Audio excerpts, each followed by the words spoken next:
Terrain. La voix du terrain. Une production de Crisisoma Africa. Ici, on parle depuis le terrain, avec ceux qui vivent la réalité chaque jour. Bienvenue dans la loi du temps.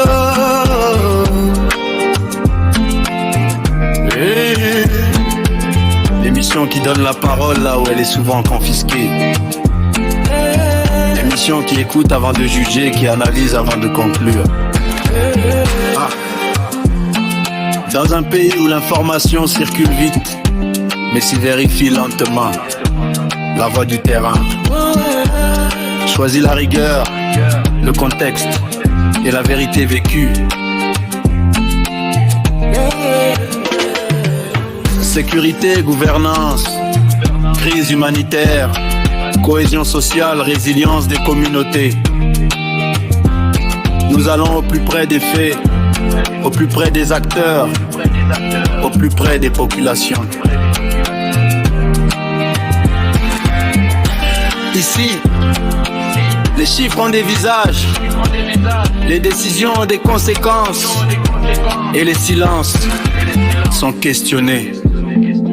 Cette émission est une production de Crisisoma Africa, engagée pour une information responsable, utile et ancrée dans la réalité congolaise. Bonjour chers amis et bienvenue dans cet espace d'information et de réflexion. Crisisoma Africa, votre média spécialisé dans la communication humanitaire. Ici, nous abordons des thématiques qui accompagnent les ONG dans leur manière de transmettre et de véhiculer le message en situation de crise humanitaire, mais aussi dans la résolution et la prévention de conflits. Nous essayons également de faire comprendre aux communautés locales le rôle et le fonctionnement des ONG en République démocratique du Congo en particulier et plus largement partout en Afrique. Pour cette première saison, nous avons prévu 6 épisodes.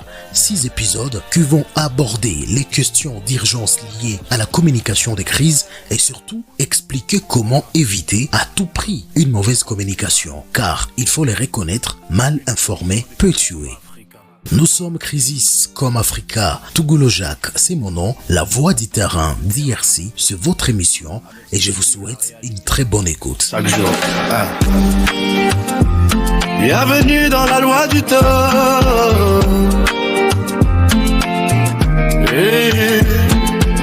L'émission qui donne la parole là où elle est souvent confisquée. Chers fidèles auditeurs, il faut les savoir, une crise ne commence pas toujours par de coups de feu. Très souvent, elle commence par de paroles mal comprises ou sorties de leur contexte, par une rumeur mal relayée ou encore par un silence mal géré. En République démocratique du Congo, les crises humanitaires s'installent, se superposent et parfois même se banalisent.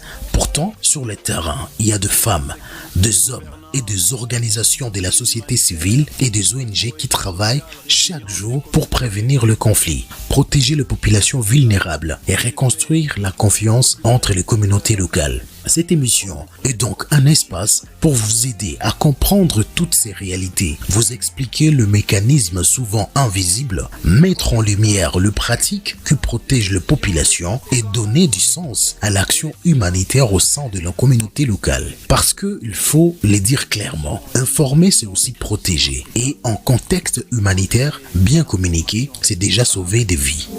Utile et ancré dans la réalité congolaise.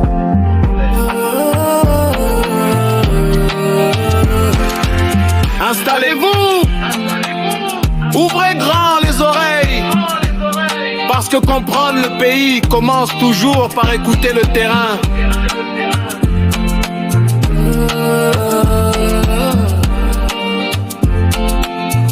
La voix du terrain. En situation de crise ou lors de conflits armés, l'information circule très vite. Et lorsqu'elle est mal gérée, elle peut accentuer les tensions entre les communautés locales, provoquer la panique au sein de la population et parfois même mettre de vie en danger. Dans notre pays, la RDC, le conflit armé, le déplacement massif de population et les rumeurs non fondées forment souvent un véritable cocktail explosif. Aujourd'hui, dans la voix du terrain d'IRC, nous allons analyser pourquoi la communication avant, pendant et après une crise n'est pas simplement un détail, mais une urgence humanitaire à part entière. Dans un pays où l'information circule vite, mais s'y vérifie lentement, la voix du terrain.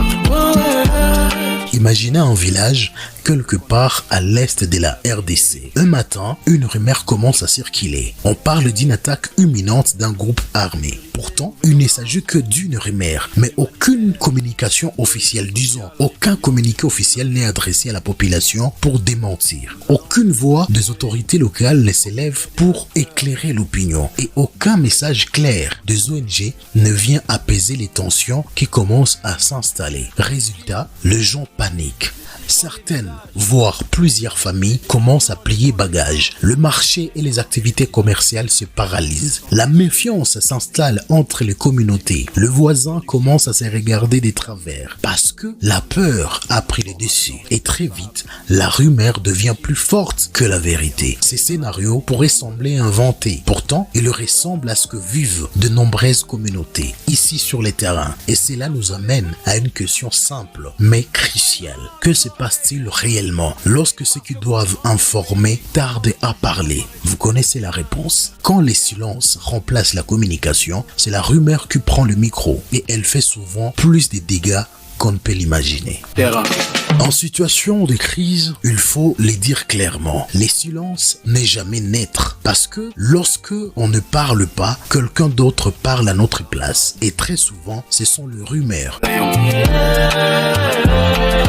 La première erreur que l'on observe fréquemment sur les terrains au sein des équipes de communication des ONG, c'est d'attendre d'avoir toutes les informations avant de communiquer.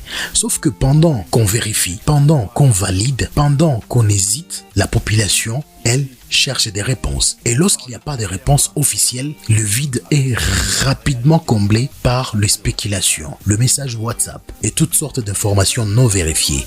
La deuxième erreur la plus fréquente, c'est de communiquer, oui, mais de mal communiquer, avec par exemple des messages trop techniques, trop institutionnels, remplis de jargon et complètement déconnectés du langage de communautés locales auxquelles l'information est destinée.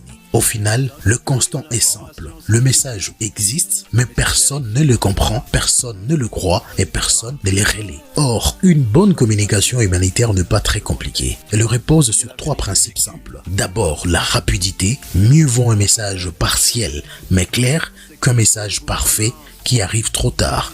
Ensuite, la clarté. Dire les choses simplement, sans détour et sans jargon technique. Et enfin, l'adaptation culturelle, c'est-à-dire parler la langue de personnes concernées. Utiliser leurs références, s'adapter à leur réalité et à leur mode de vie. Parce qu'en situation de crise, communiquer, ce n'est pas seulement informer, c'est protéger. Il faut être clair sur un point. Une ONG n'est pas obligée d'avoir toutes les réponses tout de suite. Personne ne l'exige d'ailleurs et les communautés le savent. Mais ce qui est attendu, c'est la parole. Dire ce que l'on sait, dire aussi ce que l'on ne sait pas encore et surtout expliquer ce qui se passe et ce que l'on fait pour comprendre la situation. Ces simples gestes changent tout. Parce que lorsqu'une organisation communique tôt, même avec peu d'éléments, elle montre qu'elle est présente, qu'elle écoute et qu'elle prend la situation au sérieux. Très souvent, cette communication précoce suffit à calmer les esprits, à freiner la panique et à empêcher les rumeurs de prendre le dessus.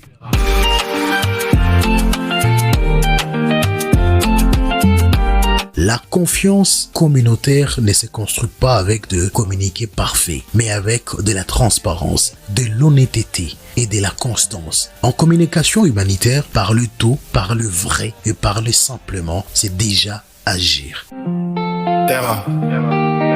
En contexte humanitaire, il faut le dire sans détour, mal communiqué peut coûter très cher. Ça coûte du temps, ça coûte des ressources. Et parfois, ça coûte de vie. À l'inverse, bien communiquer au bon moment, avec le bon mot, peut faire toute la différence sur le terrain. Bienvenue dans la loi du temps.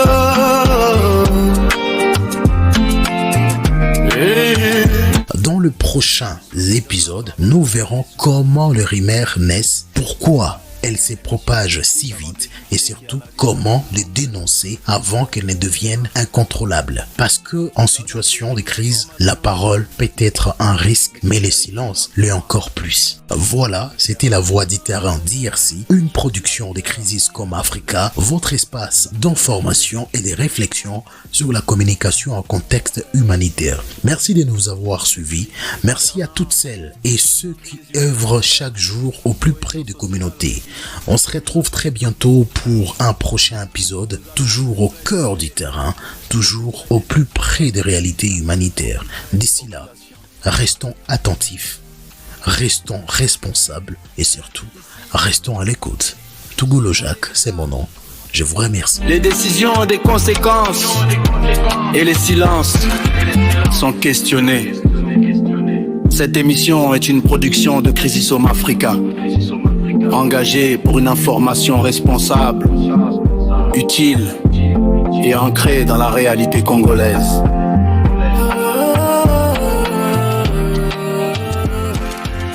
Installez-vous!